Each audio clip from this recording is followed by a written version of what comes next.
मैं जब एक्टिंग सीखता था, थिएटर करता था, तो पहली बात तो जब मैंने एक्टिंग के बारे में घर में बताया तो उन्हें लगा ये क्या चीज़ हो गई यार, ये नहीं, ये हमारे घर में कोई नहीं करता, कुछ और देख। क्योंकि माँ बाप को ये था पढ़ो लिखो यार, नौकरी वोकरी देखो, अच्छा कुछ सरकारी नौकरी देखो। मेरे फादर चाहते थे मैं पुलिस में जाऊँ, है ना, मेरे दादा चाहते थे मैं आर्मी में जाऊँ, मेरी मदर चाहती थी मैं एडवोकेट बनूँ।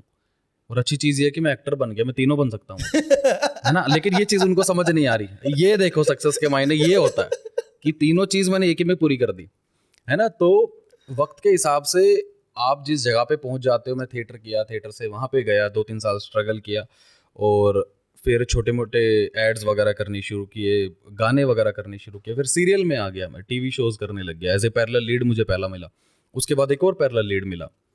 अब घर वाले कहते कि कौन कौन से थे सीरियल्स भाई? ये भाई था एक एनटीवी का था, मैं भी अर्धांगिनी, और अविनाश सचदेव जो अभी बिग बॉस में भी आए थे, वो मेरे बड़े भाई प्ले कर रहे थे, दीपशिका नागपाल मेरी मदर का कैरेक्टर प्ले कर रही थी।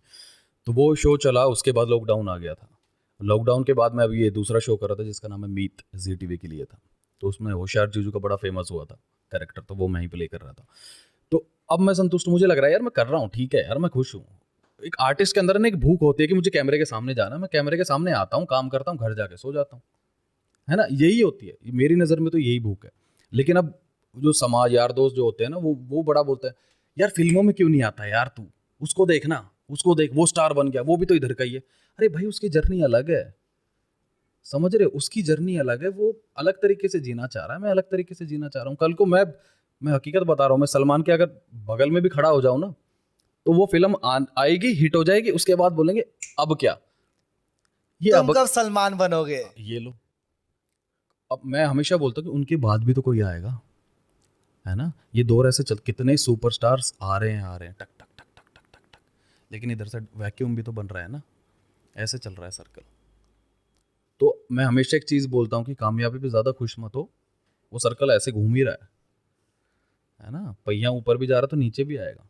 तो मेंटेन रखो, संतुष्टि बहुत ज़रूरी है, मैं हमेशा यही चीज़ बोलता हूँ। मैं आज शायद इसके बारे में ज़्यादा इसलिए ही बात कर रहा हूँ, सेल्फ सेटिस्फैक्शन, संतुष्टि संतुष्टि, इसीलिए मैं ज़्यादा बात कर रहा हूँ क्योंकि मेरे आसपास के सर्कल में ये सवाल बहुत होते हैं, और मैं बयान नहीं कर पा रहा हूँ इन लोगों की सेल्फ सेटिस्फैक्शन होती क्या है, क्योंकि वो हो ही नहीं पा रहे हैं, वो समझ नहीं पा रहे हैं। मैं शायद इसलिए समझ गया क्योंकि मैं घर से बाहर निकल गया, मुझे ऐसा लगता है, मैंने वो दौड़ देख ली, मैंने वो भाग दौड़ देख ली, है ना। तो मेरे को समझ में आ गया कि नहीं यार, वो रिश्ते पीछे छूट गए, घर पीछे छूट गया, माँ बाप पीछे छूट गए, और वो ऐशो आराम पीछे छूट गए जो पापा से मांगते कुछ भी मिल जाता था, है ना। अब खुद चलना पड़ रहा है।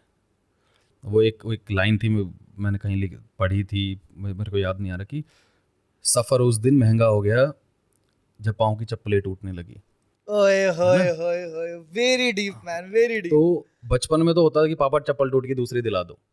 अब जब टूटी ना स्ट्रगल करते वक्त, अरे यार चप्पल टूट गई, अब क्या, नहीं ले ले यार, वो फिर वैसी हो जाएगी, दोस्त के पहन के चल देते हैं।